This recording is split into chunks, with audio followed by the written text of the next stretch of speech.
ഇന്ന് വൈകുന്നേരം ഞങ്ങൾ മൂന്നാളും കൂടെ തൃപ്രയാർ അമ്പലത്തേക്ക് വന്നേക്കാണ്. അപ്പം ഇവിടുന്ന് ഞാൻ എന്തോ 3-4 വട്ടമാണ് ഈ അമ്പലത്തേക്ക് വന്നിട്ടുള്ളത്. ഏകദേശം ഒരു 6:30 ആയി കാണും. അത്യാവശ്യം നല്ല തിരക്കൊന്നും ഉണ്ടായിരുന്നില്ല. നമ്മളെപ്പോൾ വരികയാണെങ്കിലും നല്ല തിരക്കായിരിക്കും ഈ അമ്പലത്തിൽ. ഇതെനിക്ക് തോന്നുന്നു വൈകുന്നേരം ആയതുകൊണ്ട് അത്രയും തിരക്കില്ല.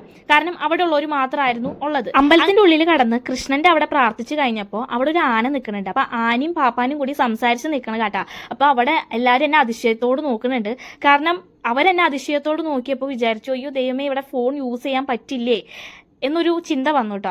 അങ്ങനെ അവിടെ റിസിപ്റ്റ് ആക്കണേൽ മീനും ഇട്ടും ഒരു വെടിക്കും കൂടിയിട്ട് നമ്മൾ ചീട്ടാക്കിയിട്ടുണ്ടായിരുന്നു. അങ്ങനെ മീനുകളൊന്നും ഈ അടുത്തൊന്നും ഇല്ല. അപ്പോൾ കുറച്ച് ലേറ്റായ കാരണം പിന്നെ ഇപ്പം പെട്ടെന്ന് ഇരുട്ടാവുന്നുണ്ട്. അതുകൊണ്ട് തന്നെ മീനുകളൊക്കെ അങ്ങോട്ട് ദൂരെ പോയി തോന്നുന്നുണ്ട്. അപ്പം ഞാൻ ദൂരെ എറിഞ്ഞ് കുറച്ച് മീനൂട്ടൊക്കെ നടത്തി കഴിഞ്ഞു കേട്ടോ.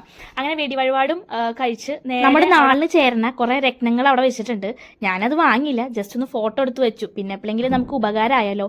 തിരിച്ചിറങ്ങും വഴിക്ക് ചായയോ എന്തെങ്കിലും മസാല ദോശ എന്തോ കഴിച്ചിട്ട് വരാമെന്ന് പറഞ്ഞ് ഞാൻ അമ്മോട് പറഞ്ഞപ്പോൾ കുഞ്ഞിക്കാണെങ്കിൽ അവിടെയാണെങ്കിൽ എല്ലാവർക്കും ഫേവറേറ്റ് സ്പോട്ട് എന്ന് പറഞ്ഞത് നമ്പീശന്റെ ഹോട്ടലുണ്ട്. അവിടുത്തെ മസാല ദോശ എല്ലാം അടിപൊളിയാന്ന് പറഞ്ഞിട്ട് അവിടേക്ക് കയറ്റാൻ ശ്രമിച്ചപ്പോൾ നമ്മുടെ കുഞ്ഞ് പറഞ്ഞു ഞാൻ കഴിച്ചിട്ടുണ്ട്, അങ്ങോട്ട് കയറണ്ട. അമ്പലത്തിൽ വന്നു കഴിഞ്ഞാൽ നേരെ വീട്ടിലേക്കാണ് ചെന്ന് കയറേണ്ടതെന്നും പറഞ്ഞു. അപ്പോഴാണ് എന്റെ മാറ്റങ്ങളെ കുറിച്ച് എനിക്കൊരു ബോധ്യം ഉണ്ടായത്. ഞാൻ ഇത്രയും മാറിപ്പോയോന്നുള്ളത്. പിന്നെ എന്ന് പറയുന്നത്, നമ്മൾ അമ്പലത്തിൽ പോയി കഴിഞ്ഞിട്ടുണ്ടെങ്കിൽ നമ്മുടെ വീട് അടുത്തോ അല്ലെങ്കിൽ നമുക്ക് പോകാൻ പറ്റാത്ത സാഹചര്യം, ഇപ്പോൾ വലിയ അമ്പലം നമ്മൾ ദൂരെയൊക്കെ പോവുകയാണെങ്കിൽ നമുക്ക് വീട്ടിൽ വന്ന് ചെന്ന് കയറാൻ പറ്റില്ല. നമുക്ക് ഒന്നില്ലെങ്കിൽ നമുക്ക് വിശപ്പ് മാറ്റണം, അല്ലെങ്കിൽ വേറെ എവിടേക്കെങ്കിലും പോകാനുണ്ടാവും. അതല്ല നമ്മളെ വീടിൻ്റെ അടുത്തുള്ള അമ്പലത്തൊക്കെ ആണെങ്കിൽ നമ്മൾ പ്രാർത്ഥിച്ചു കഴിഞ്ഞാൽ അപ്പോൾ ഒന്ന് വീട്ടിൽ കയറിയിട്ട് നമ്മൾ ബാക്കിയുള്ള സ്ഥലത്തേക്ക് പോവാം. കാരണം നമ്മൾ അമ്പലത്തിൽ പോയി കഴിഞ്ഞ് കഴിഞ്ഞാൽ നമ്മുടെ വീട്ടിൽ വന്ന് കയറുന്നത് ഭയങ്കര ഐശ്വര്യമാണത്ര.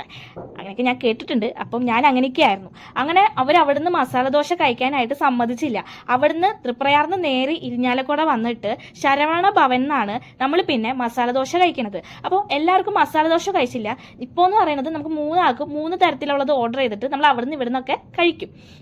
സോറി, ശരവണ ഭവനല്ല, വൃന്ദാവനിലേക്കാണ് വന്നത്. ഇത് രണ്ടും കൂടെ എനിക്ക് മിക്സ് ആകും, തട്ടി വരും കേട്ടോ. അങ്ങനെ നെയ് റോസ്റ്റ് മസാല ദോശയും കഴിച്ചിട്ട് പിന്നെ ഞാൻ പറഞ്ഞല്ലോ ഫസ്റ്റ് ഡേ ഇരിഞ്ഞാലക്കുട പെരുന്നാളിന് പോയി. അപ്പം ഇന്നും ഇരിഞ്ഞാലക്കുട പെരുന്നാളിന് എന്തൊക്കെയോ നടക്കുന്നുണ്ട്. അപ്പോൾ ജസ്റ്റ് ഒന്ന് ചുറ്റി കറങ്ങാനായിട്ട് വണ്ടിയിലൊന്ന് പോയി. അപ്പോൾ ലൈറ്റിക്കും സാധനങ്ങളൊക്കെ കണ്ടു. അങ്ങനെ തിരിച്ചു വരുന്ന വഴി നമ്മളെപ്പോഴും ഫുഡ് വാങ്ങാറുള്ളിടത്തുനിന്ന് കുറച്ച് കറി വാങ്ങിയിട്ട് പോവാമെന്ന് വിചാരിച്ചു. കാരണം വീട്ടിൽ ഞാൻ വെച്ച കാബേജ് തോരൻ ഇവർക്ക് അങ്ങ് ഇഷ്ടപ്പെട്ടില്ല. അപ്പോൾ രാവിലെയും ഉച്ചയ്ക്കും ഒന്നും വീട്ടിൽ നിന്നൊന്നും കഴിച്ചില്ല. പിന്നെ രാത്രിയാണ് നമ്മൾ കഴിക്കാനായിട്ട് പോണത്, അതും വീട്ടിൽ നിന്ന്. അപ്പോൾ അവർക്കാണെങ്കിൽ എൻ്റെ ക്യാബേജും തോരൻ ഇഷ്ടമായില്ല. അത് കാരണം അവിടെ എന്തോ കേരക്കറി ഉണ്ടായിരുന്നു, പിന്നെ പോർക്ക് ചില്ലി ഫ്രൈ അങ്ങനെ എന്തൊക്കെയോ സാധനങ്ങൾ വാങ്ങിയിട്ട് ഇതെല്ലാം പറഞ്ഞ് നമ്മളവിടെ ഇരിപ്പായി. കാരണം ഒരു 10 മിനിറ്റൊക്കെ പിടിക്കും അവർ ഒന്ന് റെഡിയാക്കി തരണമെങ്കിൽ. അപ്പം അവിടെ ഇരുന്ന് ഇങ്ങനെ ആലോചിക്കുമ്പോഴാണ് അപ്പുറത്തൊരു തട്ടുകടയുണ്ട്. അപ്പോൾ തട്ടുകടയത്തെ മണമാണെങ്കിൽ നമുക്ക് സഹിക്കാൻ പറ്റണില്ല.